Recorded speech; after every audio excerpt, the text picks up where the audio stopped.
Bismillahirrahmanirrahim. Assalamualaikum warahmatullahi wabarakatuh. Waalaikumsalam warahmatullahi wabarakatuh. Pak ulang sekali lagi. Siapa yang menjawab salam mudah-mudahan masuk surga. Assalamualaikum warahmatullahi wabarakatuh.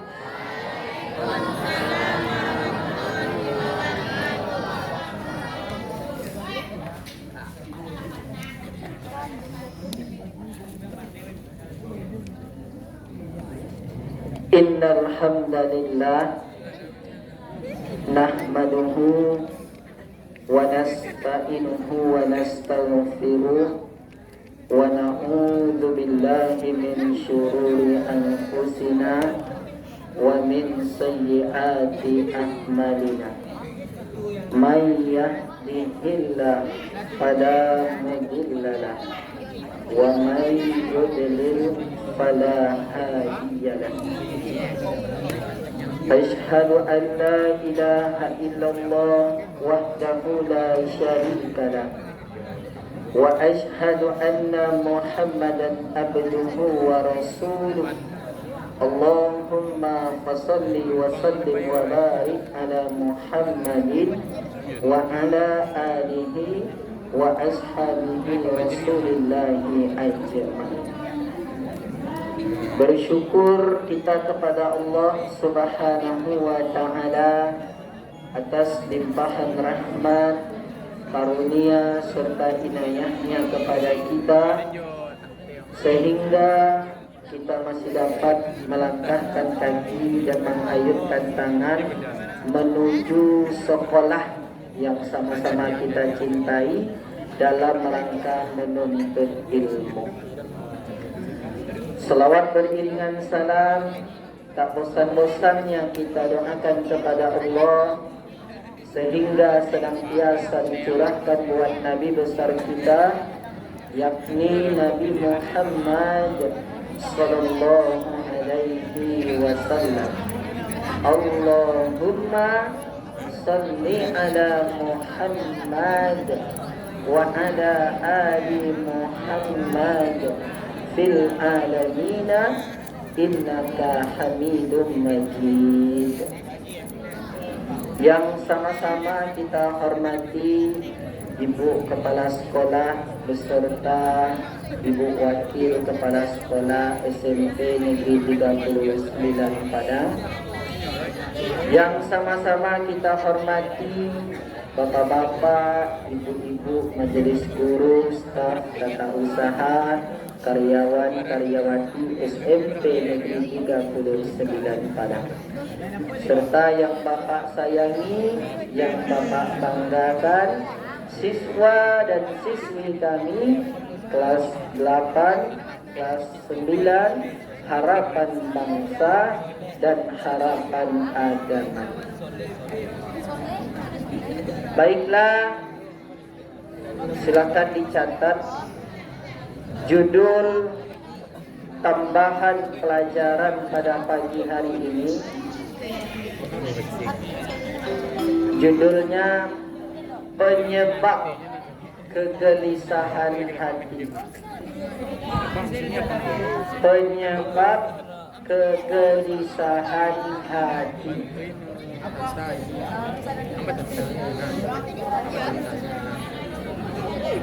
Di dalam tubuh manusia, Allah Subhanahu wa ta'ala telah menciptakan yang namanya hati. Apabila segumpal daging yang ada di dalam tubuh kita itu baik, insya Allah yang lainnya juga akan baik. Tetapi apabila segumpal daging itu buruk, maka yang lainnya juga akan buruk. Segumpal daging yang dimaksud adalah hati. Oleh karena itu, kenapa hati kita ini sering gelisah? Terkadang kita sudah sholat, kita sudah melaksanakan perintah Allah, tetapi hati kita ini masih gelisah. Apa penyebabnya? Iri, dengki. Bagus. Apa lagi? Musuh hati. Bagus. Nah, nanti ya. Yang pertama, silakan dicatat. Penyebab kegelisahan hati yang pertama itu adalah terlalu banyak berbuat dosa, terlalu banyak bermaksiat, terlalu banyak meninggalkan perintah Allah. Itu yang pertama. Kalau kita melakukan dosa, kalau kita melakukan maksiat, pasti hati kita ini tidak tenang. Betul? Betul. Pasti hati kita ini gelisah. Apa contoh? Contoh yang ringan saja adalah ketika kita berbohong kepada orang tua kita, ketika kita berbohong kepada guru kita, ketika kita berbohong kepada teman kita, maka hati kita ini tidak akan menerima. Hati kita ini akan gelisah. Kenapa? Karena Allah Subhanahu wa Ta'ala telah menciptakan hati kita ini secara suci, hati kita ini secara bersih. Lalu kenapa kita tidak bisa menahan untuk tidak bermaksiat? Kenapa kita tidak bisa menahan untuk tidak melanggar perintah Allah? Penyebabnya adalah karena yang mengendalikan diri kita itu adalah nafsu. Apa yang mengendalikan diri kita? Nafsu. Kalau yang mengendalikan diri kita adalah nafsu, bukan keimanan dan juga bukan ketakwaan kita, maka yang halal pun bisa diharamkan, yang haram pun juga bisa dihalalkan. Jadi jangan sampai diri kita itu dikendalikan oleh nafsu. Karena Rasulullah Shallallahu Alaihi Wasallam berkata, musuh yang terberat bagi umat Islam itu bukanlah orang-orang kafir, itu bukanlah orang-orang munafik, tetapi musuh terbesar bagi umat Islam itu adalah bagaimana cara untuk mengendalikan hati, bagaimana cara untuk menahan hawa dan nafsu. Ini baca catatan. Ini baca catatan. Mana? Mana catatannya? Ya kan tak sadolah ini catatannya. Catat saya misalnya satu berbuat dosa atau maksiat. Itu keterangannya sangat ada judul saya berbuat. Nah, itu yang pertama. Yang kedua, saya yang madanga insya Allah nanti dapat pertanyaan. Yang kedua, yang menyebabkan kegelisahan hati itu adalah terlalu banyak mengkonsumsi makanan yang haram. Makanan-makanan yang kita makan itu akan masuk ke dalam tubuh kita. Nah, dan makanan itu akan menjadi darah daging di dalam tubuh kita. Ketika kita mengkonsumsi makanan yang halalan thayyibah, halal lagi baik, maka darah-darah daging yang mengalir di tubuh kita ini akan menjadi darah yang baik, akan menjadi darah yang suci, yang bersih. Tetapi ketika kita terlalu banyak mengkonsumsi makanan yang haram, maka darah daging yang mengalir di dalam tubuh kita itu akan menjadi darah yang kotor, itu akan menjadi darah yang tidak suci. Bapak, ada sebuah kisah. Ada sebuah kisah. Suatu ketika ada seorang pemuda.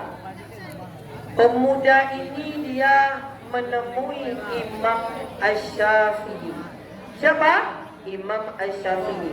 Siapa itu Imam Asy-Syafi'i? Imam Asy-Syafi'i itu adalah seorang ulama besar. Seorang ulama yang besar. Seorang pemuda tersebut dia menemui Imam Asy-Syafi'i. Nah, lalu dia bertanya kepada Imam Asy-Syafi'i. Apa pertanyaan pemuda tersebut kepada Imam Asy-Syafi'i? Apa kata pemuda tersebut? Wahai Syekh, wahai guru, saya ingin bertanya, katanya. Saya ini bekerja sebagai seorang guru. Kalian tahu guru? Kalian tahu guru? Jadi seorang pemuda itu dia bekerja sebagai seorang guru.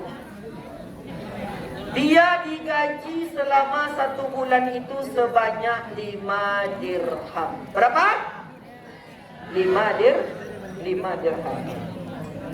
Tetapi gajinya selama 5 dirham itu tidak mencukupi kebutuhan hidupnya. Dia banyak hutang. Tak cukup untuk memenuhi kebutuhan hidup. Akhirnya dia banyak pinjam, banyak meminjam uang. Lalu dia bertanya kepada Imam Asy-Syafi'i, wahai Syekh, wahai guru, tolong berikan saya sebuah pekerjaan yang lebih layak. Tolong berikan saya pekerjaan yang lebih bagus lagi, supaya kehidupan saya ini tercukupi, supaya saya tidak punya hutang. Apa jawaban dari Imam Asy-Syafi'i kepada pemuda tersebut? Wahai anak muda, kata Imam Asy-Syafi'i, berapa gaji yang engkau peroleh? Berapa gaji yang engkau terima sebagai seorang guru? Saya mendapatkan gaji selama 1 bulan adalah sebanyak 5 dirham.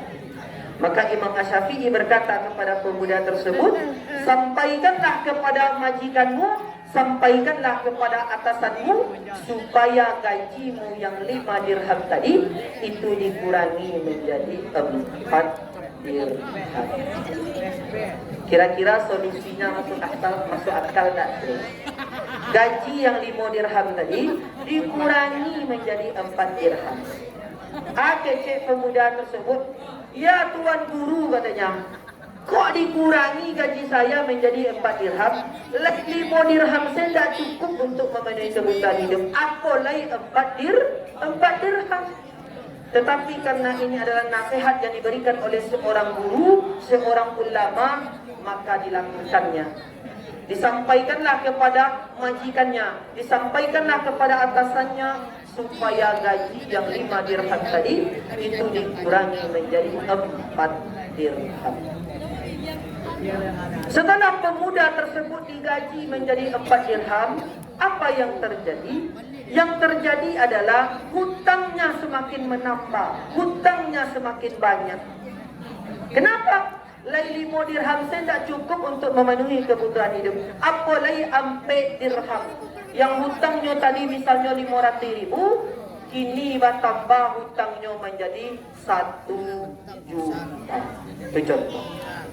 Kenapa? Karena dia digaji sebanyak 4 dirham. Lalu dia kembali menemui Imam Asy-Syafi'i. Lalu dia sampaikan kepada Imam Asy-Syafi'i, wahai guru, katanya, ini solusi yang tidak masuk akal, katanya. Gaji yang saya terima 4 dirham itu tidak juga mencukupi kebutuhan saya. Malahan hutang saya semakin bertambah, hutang saya semakin bertanya. Wahai guru, tolong berikan saya nasihat-nasihat yang lebih bagus lagi. Tolong berikan kepada saya nasihat yang bagus. Apa jawaban daripada Imam Asy-Syafi'i? Jawaban daripada Imam Asy-Syafi'i kepada pemuda tersebut, wahai anak muda, sampaikan kembali kepada majikanmu, sampaikan kembali kepada atasanmu, supaya gajimu yang 4 dirham itu dikurangi menjadi 3 dirham.